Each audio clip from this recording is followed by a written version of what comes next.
Well, and welcome back to another live stream. Thanks for joining us. Every week I seem to just say, I'm so excited to do this, and I get to talk to people that I really respect and admire, and then I get to share them with you, and that seems like such a great deal for me. So love to know where you are and who you are today. Checking in from wherever parts of the world. Hopefully you're warm if you're in the United States. I know that's becoming increasingly challenging in the last couple of weeks. Hope you're safe in whatever place you find yourself, but please just pop in the chat, whether you're listening to us on LinkedIn or you're listening to us on Facebook or YouTube, wherever that you're live with us right now. Pop in the stream. If you're watching this later, you could still add a comment to the stream, and when we see that, we'll respond to you in kind.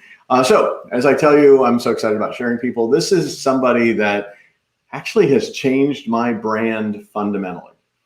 So my memory of how we met is completely gone. I have no idea how I met, but I'm glad I met her because at the time I had one of the most lame brands going. I kind of had this hodgepodge. I remember I was mostly a speaker at the time. I had this microphone and the Michelli Experience in probably the worst font that anybody could have. And the whole message was, hey, I have a microphone.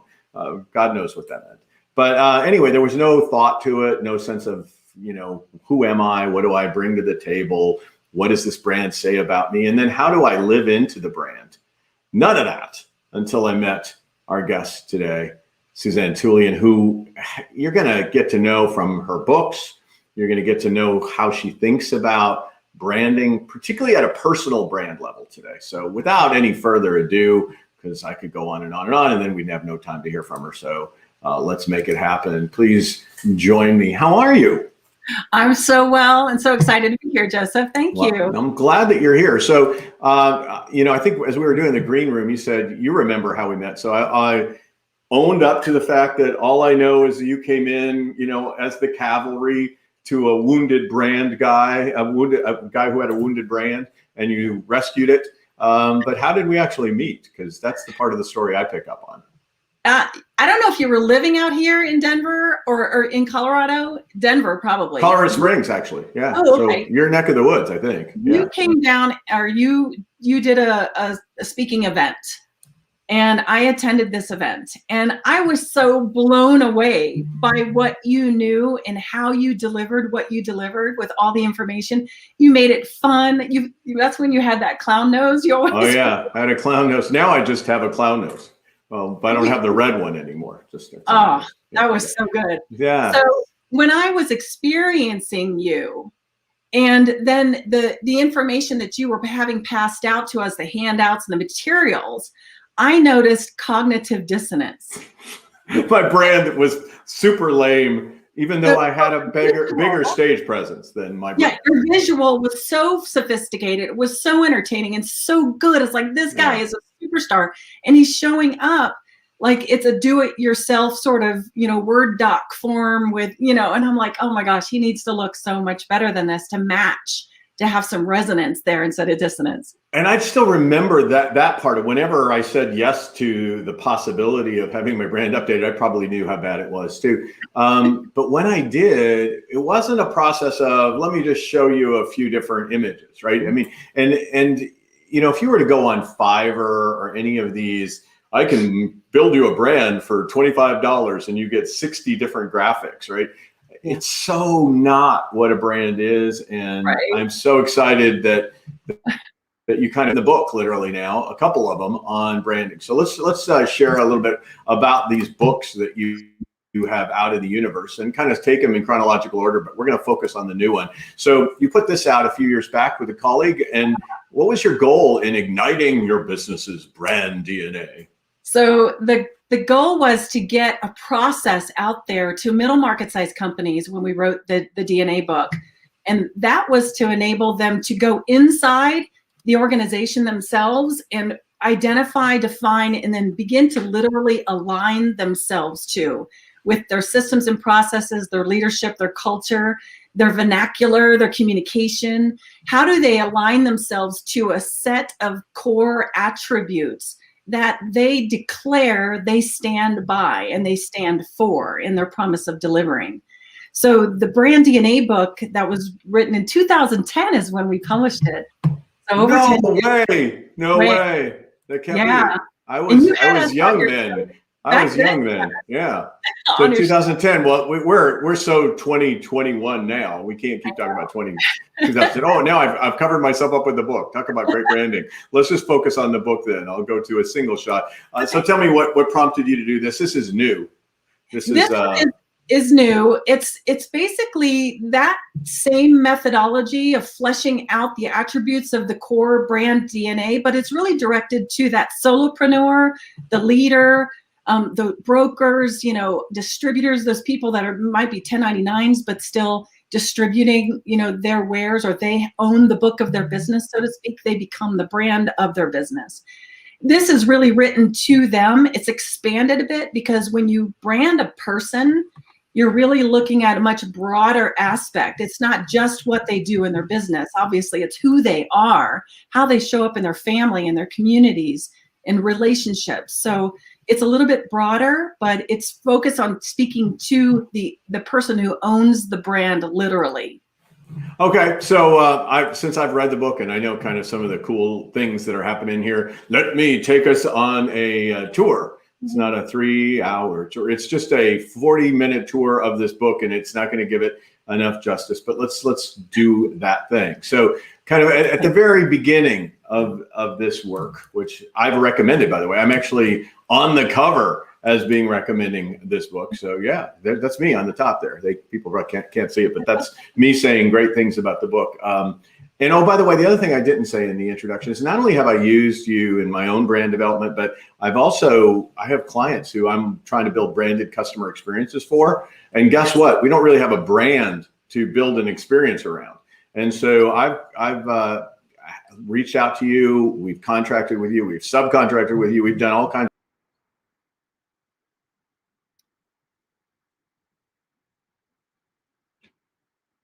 I just lost you, Joseph.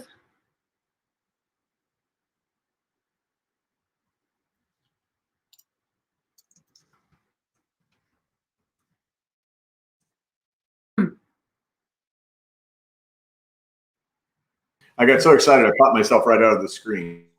There you are. But I'm getting messaged by my producers asking. Oh, there we go. If I'm still around. So anyway, I have used you not only in my own brand and trusted you with my own brand, but I have clients who rely on me to do work. I've said this is the person who needs to do it. All right, so let's go to the primer on what people can learn from this amazing, wild, crazy, cool book of yours. And it starts with, you kind of got to look in, right? I mean, start with a honest, thoughtful, genteel self-assessment of who you are. Is that fair? Yes, it does. Personal branding is for, if we can just define what a personal brand is, that might help us kind of roll into these chapters. A personal brand is just a set of perceptions. So it's what others think of you, but ideally it's what you think of yourself on a regular basis, so that you can get more conscious, strategic, and deliberate, and actually showing up that way and delivering at a very conscious level. I think that most people that I know are living so in an external world. They're so externally impacted by things around them that they're no longer internally driven. And if we can get ourselves back into being more internally driven by getting crystal clarity on who we say we are or believe ourselves to be, we can start acting in ways that enable us to show up and showcase what that is on a very regular basis, and be less impacted by these external situations and challenges that we have. So if I remember in the book, you kind of honestly owned up, like you were transparent and said, look, there were times in your life where you weren't on brand, like you were living somebody else's desire of you. And it takes a bit of courage, doesn't it, to kind of first look inside and then claim it and live it. When you say claim it, I think you're right on the spot there. You nail it, because it's about ownership and really stepping into that ownership of who you are. And what you were talking about is that I had some major issues with being bullied growing up. And I never really understood who I am personally, because I was always trying to fit in or fear of not fitting in, really, and being bullied more was kind of my turning point, my introspection that caused me to start thinking about, well, who am I really then? If I'm not a fit for this group of people, and why would I be? I mean, it's treated me like crap, right? So what do I want to stand for, and how should I start showing up? I think that's where it all began, way back. I think you've rubbed off on me. I did a TED Talk, and I was talking about this, the art of branding. I mean, my TED Talk's much more about kind of the experience of a brand, but part of the beginning discussion is it seems like we're somewhere between wanting to fit in, like not be so weird that we're not part of the thing, and then not wanting to fit in too much. I liken it to the point where everybody was getting tattoos, right? Like, we're going to be renegades because we're all getting tattoos. But at some point when everybody gets tattoos, maybe you're not a renegade anymore. Maybe you're mainstream. So can you help me with that sort of tension between how do you know what's distinctly you versus you following the crowd, not getting any distinction or differentiation? So I would say initially it's all gut, right? You can tell if it feels icky and that you're trying to show up as something you're not, you feel it. This is really about tapping into what it is that you are truly aligned to. And so that you can see when you're not aligned, or feel when you're not aligned to that action or behavior, or what you say, or what you're thinking or feeling from others. So by your gut for sure. We just have to pay more attention to what that is. Like oftentimes we've gone into networking events and we've left there feeling icky. Like, what was that about? Yeah. So joining us from Texas, I've been in chat here on the side. See, men can multitask. No, we can't. That's a lie. But I have engaged Sarah, who's been in the chat. She's calling us, are contacting us, part of the stream from the great state of Texas, where I hope she is warm today. Oh my goodness. But in the context of talking about brand, I mean, she is a real estate agent, broker, and she works in the context of another brand. So, there's a brand entity, and then she's got an individual brand inside of a brand. And her key advice is you just got to always keep developing your brand. But talk to me a little bit about the individual brand and then all the other places that our brand shows up, maybe underneath or nested inside of another brand.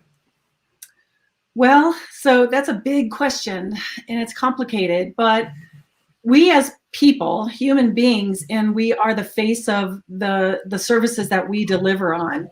And outside of our business too, like I mentioned before, we have a set of characteristics that people know us to be as we get to know them and communicate with them. So they develop these perceptions of us. And your brand is really, since it's just a set of perceptions, the good news is everyone has a brand already. The bad news is everyone has a brand already, right? The real question is are we in control of it? Are we conscious enough about it, or unconsciously developing our brand to our external audiences? And when we go in and develop it, as she was saying, that's a process of identifying core values, your brand style attributes, what makes you different, setting standards of living and performance, developing a mantra and a brand why statement or a promise statement that you start to then live by, so you can stay in your lane and stay focused. All right, so slow down. You got too many things going at me all at once. I mean, so you got this state of being where you kind of have to think about what is your truth, what is your existing brand, project out in the world. There's all that, and then you start talking about style, right? And in your book, you have this whole thing about you have a style, but are you leveraging it? And so I know that I had a style. I had no idea, so it's good to know. But talk to me about what you mean by you have a style, but are you leveraging? Yeah, each of us have a set of attributes that define a personality style that people know us by. Mine is being super transparent. I'm really just right there, laying it out on the table with people. I love efficiency, so I see where efficiencies can happen. And I'm a little impatient because I'm so about efficiencies. So people get to know my personality based on my own actions and behaviors. And when I can define those particular attributes, I can now begin to leverage them to create distinction. So as a coach and consultant and 100,000 other consultants around the world, I can define who I am to my client or my prospects on my website and my narratives and my marketing, and speak to how I deliver what my promises or my services are. But I love this. Hold on. I love this transparency thing. You got to go to her website, brandascension.com, because there is no one else I know that is as transparent on their website. And I don't mean in a kind of like a freaky, weird way. You just are willing to share parts of yourself that I feel too old to do. Like, I come from a generation where we don't talk about what our favorite song is on a website or whatever it might be. You're just like there. And I think people a place to connect with you. You know, there are things that you're, you know, that you share on your website. I go, oh yeah, I'm like that. And then there are things like, but at least I know who you are. And that's in keeping with how you know yourself to leverage your style, right? Yeah. So when I build out my brand, and I am a successful brand requires the person to be highly consistent, because consistency builds trust. And when I'm building out my brand, I have to be consistent. I have to be authentic to my personal brand presence, to my personal brand DNA. And I have to be distinctive in how I continuously up level how I deliver on consistencies or how I deliver my transparencies. So I can continue, but I'm staying still in my lane in whatever program or product or whatever it is that I'm delivering to people who trust me and know me. They're going to buy it, or they're going to buy into it, right? It's just like Apple. You know, we're talking about a big entity here, but with Steve Jobs, he built a following around innovation and the way he was able to innovate. So anything that they developed, there were lines and lines and lines of people. They haven't even tried it yet, the product, but they trusted it enough because they knew there was consistency in how they showed up. Does that make sense? Yeah, absolutely. And people who know my brand probably know I'm not absolutely linear. I'm going to just jump over. And then we just had somebody write, how do you find out how people see you and define those elements? And it's interesting because I know it's in your book, and I know it's a little non-linear because that's part of some of the beginning phases of the work that you have people do, right? So do you mind just stepping back with me to that part of the book and how you go about getting some data on what is your style, what is your known brand as it is today? So I always will tell my clients that it's time, when you start working with me, it's time to stop listening to the peanut gallery for a moment.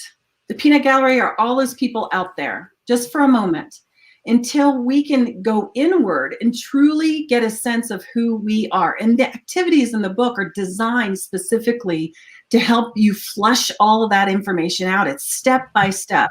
So when you say, what's the how do you go about doing this? You follow the step by step. So you can literally flush that out.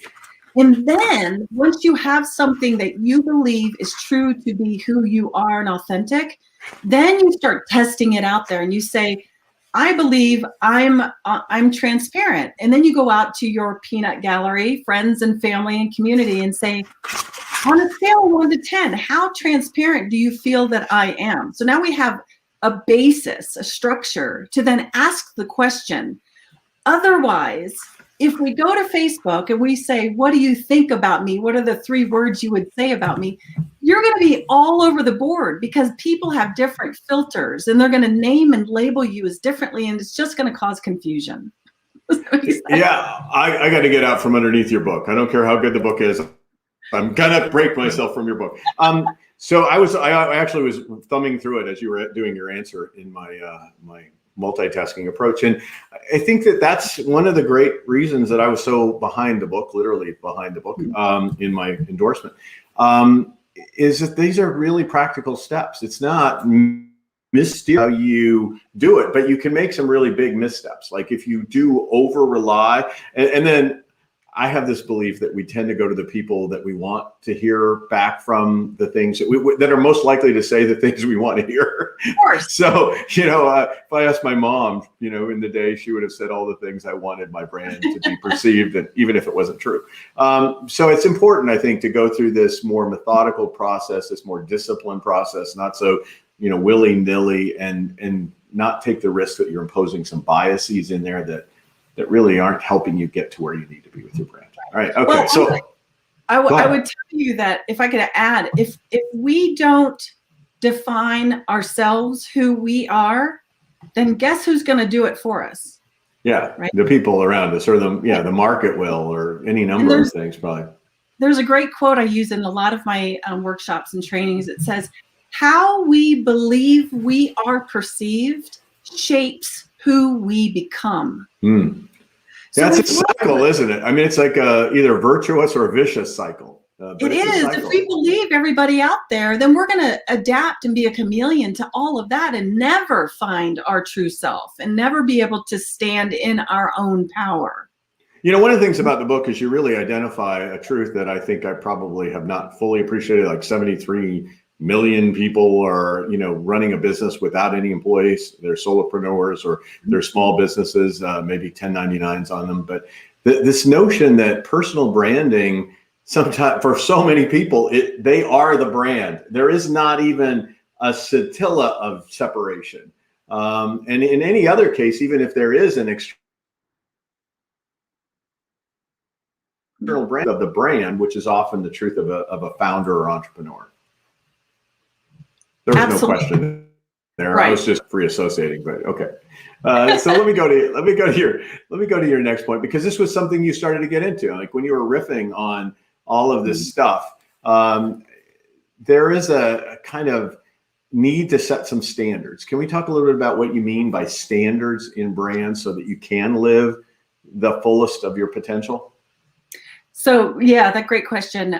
For the business side, when I wrote my brand DNA book, the first book, which was for the middle market size companies, we called it Standards of Performance. And they hit 4 areas. It was employees, customers, processes, and financial. And they all were statements and declarations, basically, that we would facilitate the company to come up with for those 4 buckets, so that they had something at some level to live up to. And it all reverted back to the core values they developed, the brand, the personality of the organization they developed. So it all tied together, linked together. And so in the personal brand clarity book, we call them standards of living. And there's a few additional buckets there. There's 6 buckets instead of 4, because work is just one bucket. Community is one bucket. Your family is one bucket. Your spiritual well-being is one bucket. Financial is one bucket, right? So it's important for them to set standards based on their core values and their style attributes to infuse into their life and level up to live those standards. So they're really reflecting a lot and deciding, what does this core value mean to me? What does this style attribute mean to me? And how will I begin to literally behave differently in that space so that I can start walking my talk and delivering on what I say I am, I promise.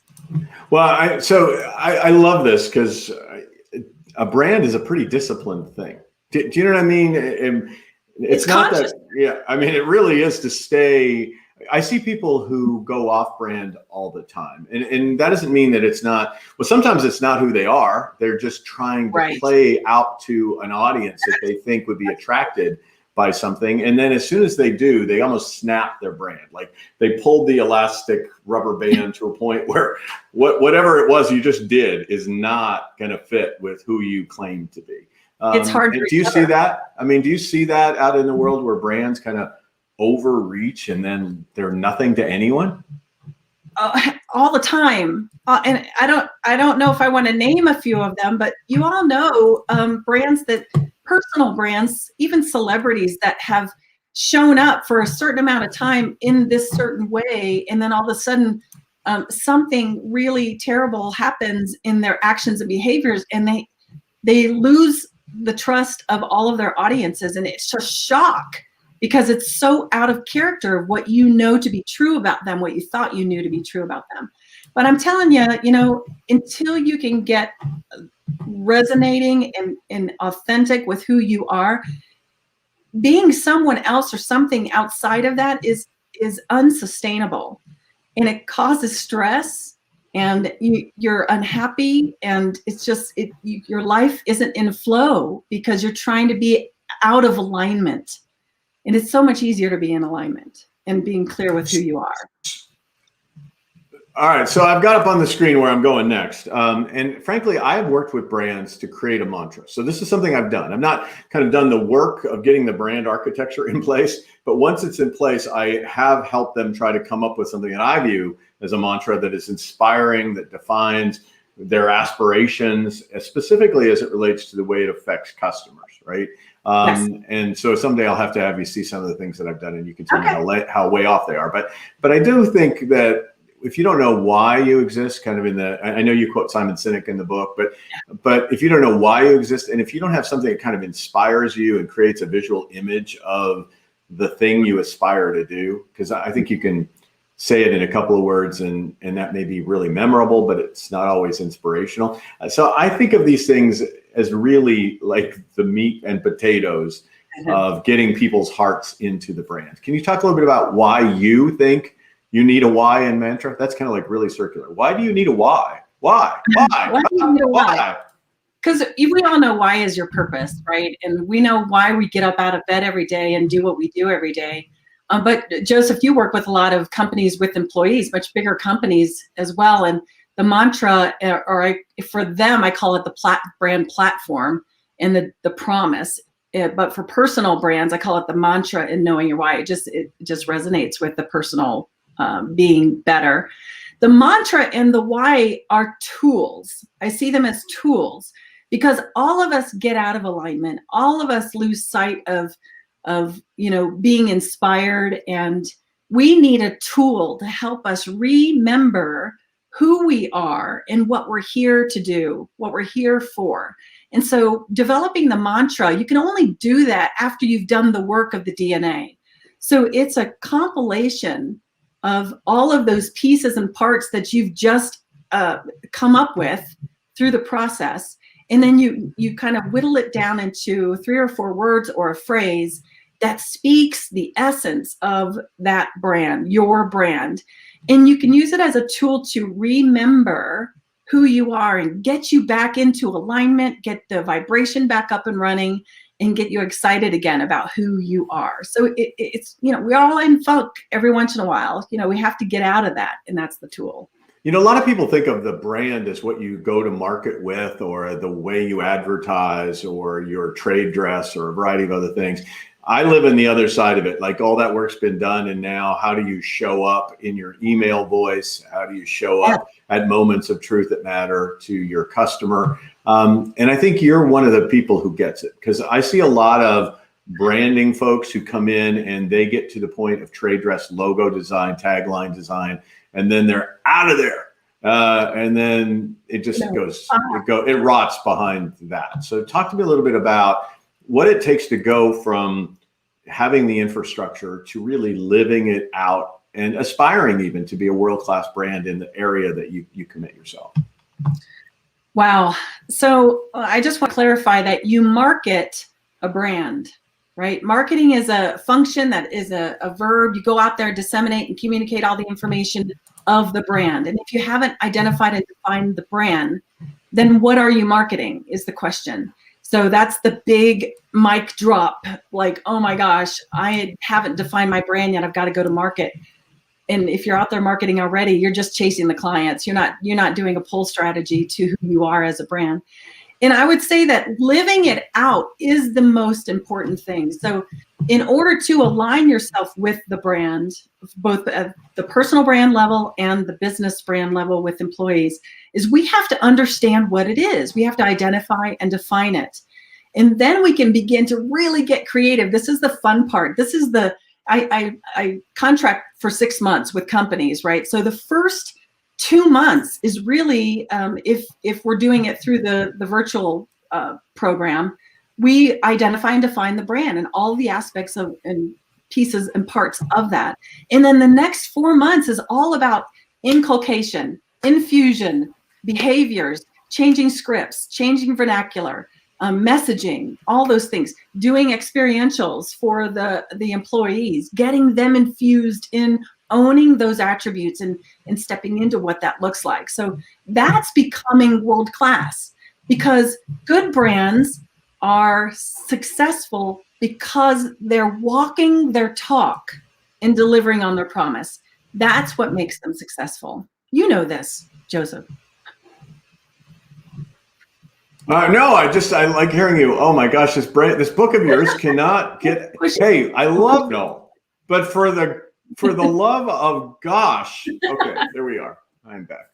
I don't know. I mean, it's kind of an honor to be functionally behind your brand book. All right, so, as I listen to this world-class thing, it does get to be like growing up into your brand a bit, right? I mean, it's, I think it's hard to be a world-class brand when you're just kind of getting started, in the sense that there's so much to understand your brand, so much to figure out how do we make it show up in the entire journey of every touch point.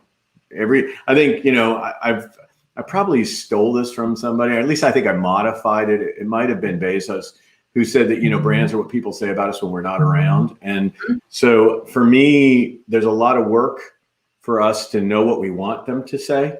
And the world-class brands figure out how to narrow the gap between what they want people to say, what they experience, and what ends up getting said. So can you talk a little bit about that? And then I really want to get to kind of your point about internal and external environment factors on brand. So anyway, there you go. So I would say, marketing gets them in the door, but it's your brand that keeps them coming back.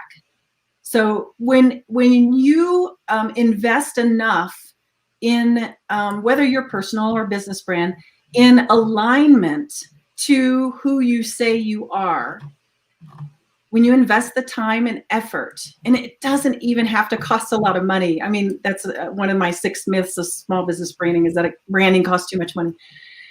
When you invest in alignment is training, alignment is consciousness, alignment is infusion of those attributes into your everyday operations, your customer experience, your follow through, right? Your messaging, all of those pieces. And when we can get more aligned, people know what to say about you.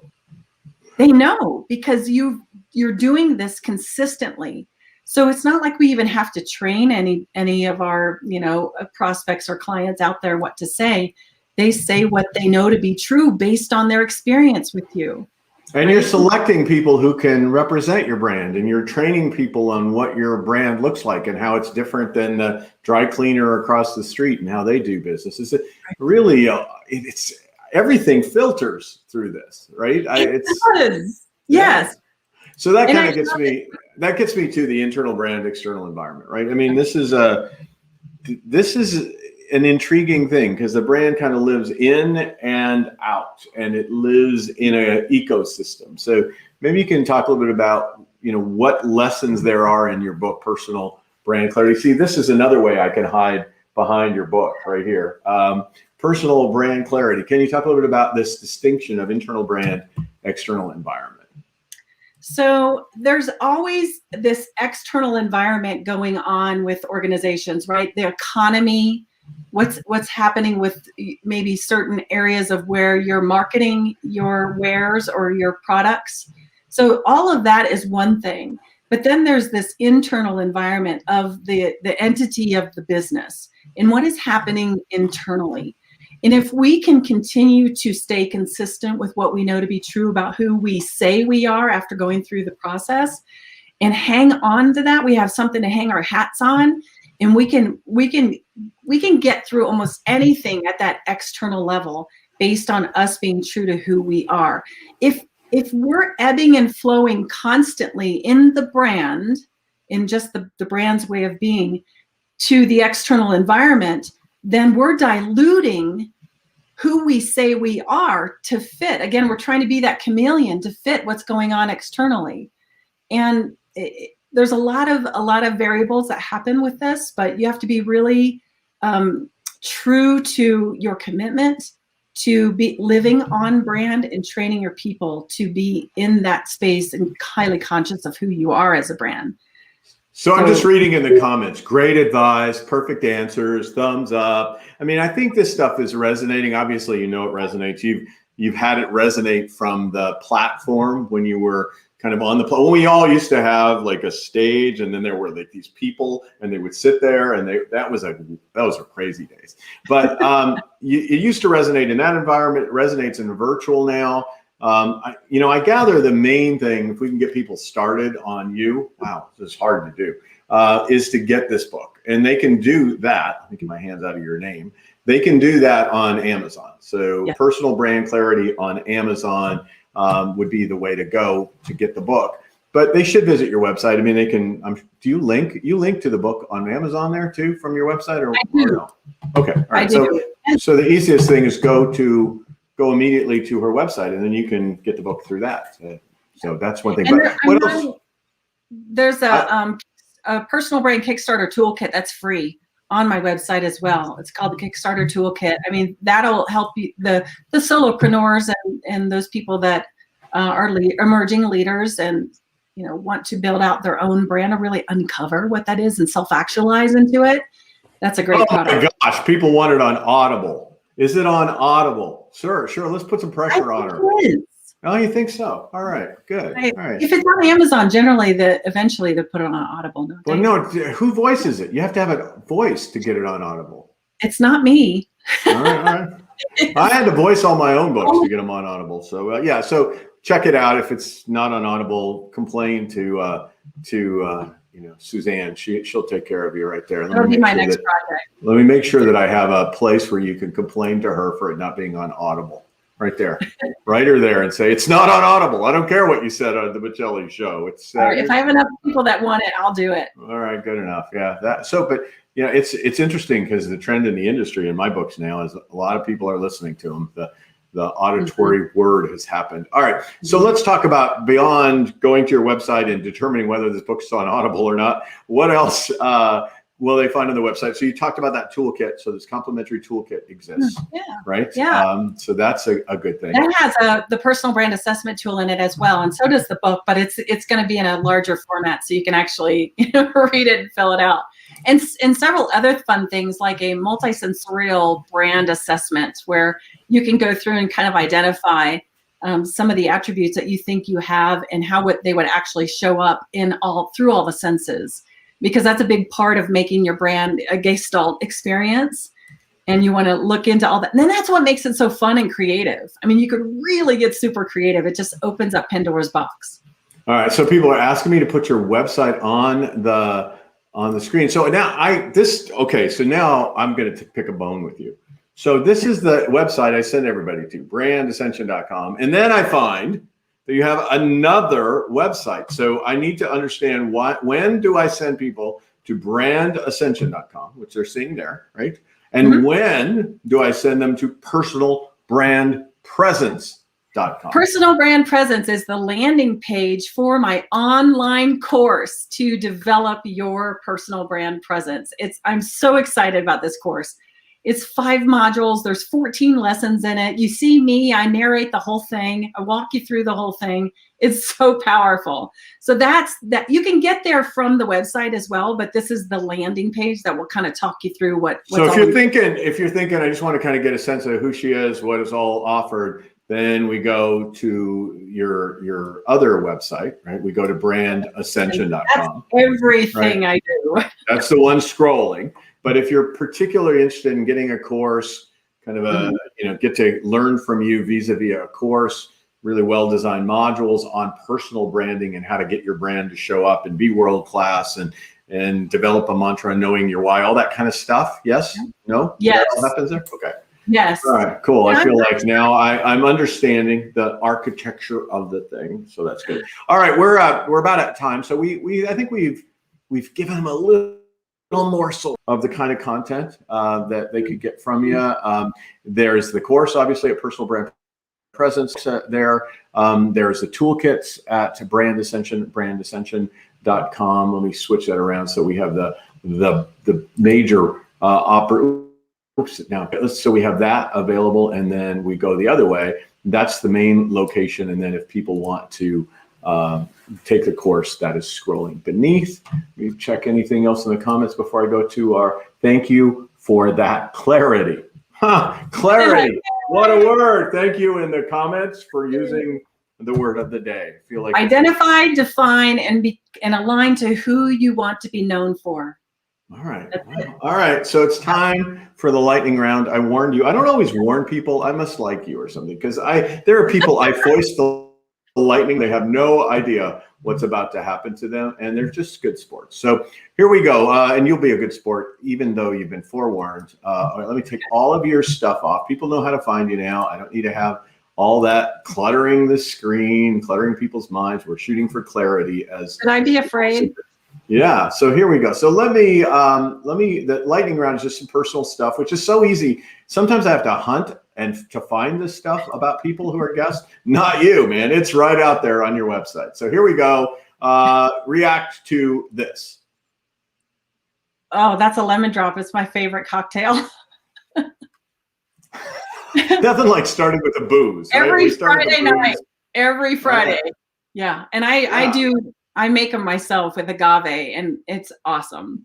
All right, that's enough information on that one. Which of these is really your preference? Which is really, because you're a little on the fence on this one, and I want to know which is more you. Black. Yeah, but you like periwinkle, isn't that what it's called, or is that? Yeah, I do like periwinkle. It's an unusual color. A lot of people really don't recognize periwinkle. But when you think about black too, black is the combination of all colors from the press, when you're doing printing. So I like to be all of that. And when you talk about light, it's white, because white is the combination of all light value. So it's interesting. Okay. All right. Somebody noted that even though I'm doing the lightning round and torturing you, I will not bully you. So they're listening to what you had to say earlier. I will not bully you. So far I've just showed that you drink lemon drops and you have a preference for black over periwinkle, though both of them are things you very much enjoy. And so tell us the story behind this. That's my gal. That's what I wanted to grow up to be. I was her several times for Halloween. Joan Jett, man, she was. So can you sing? Can you sing? I think I can sing. but you don't have an audience of people who accept that you can sing. I have been known, like Joan Jett. I have been known to get on band stages at bars and sing a song with the singer. Yeah, but that could be after how many lemon drops? I mean, I think we could bring this all full circle. I think it just takes one for me. Okay, one lemon drop and you're Joan Jett. I got it. All right, let's final thing. Without the H, right? Without the H, John. Without the H. Just your reaction to that. John. Yeah. Oh, that's your hubby, right? He's been around a while.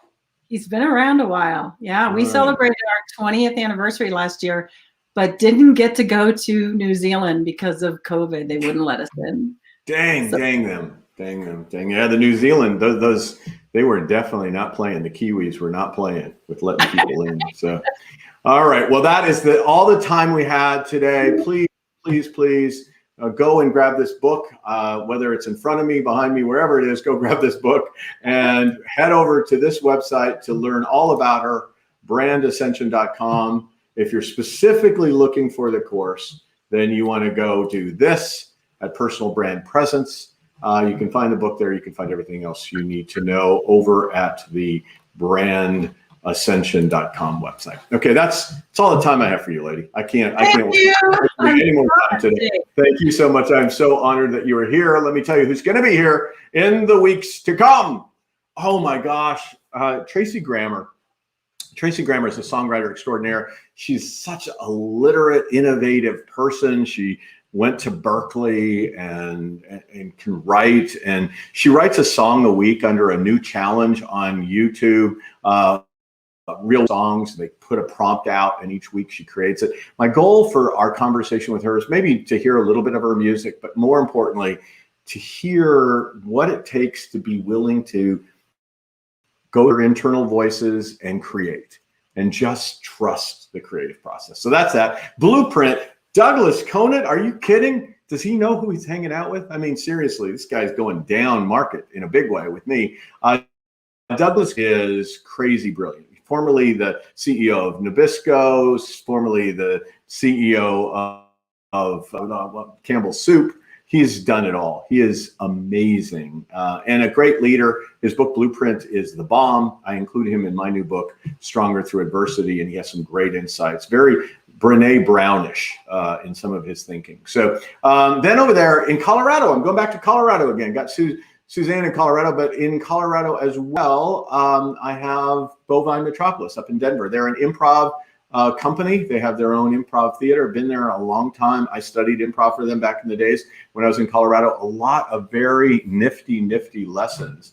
I'm wiping out where they're with the dates of them because I'm still with Brand Ascension. But on the 11th of March, we're going to talk about improvisation and applying the yes and kind of mindset to what you do in business. And then finally, New York Cares, and Gary Bagley is going to be with us on the 18th. So we're just covering a month. We've got people lined up into May. So we're so honored that people join us on.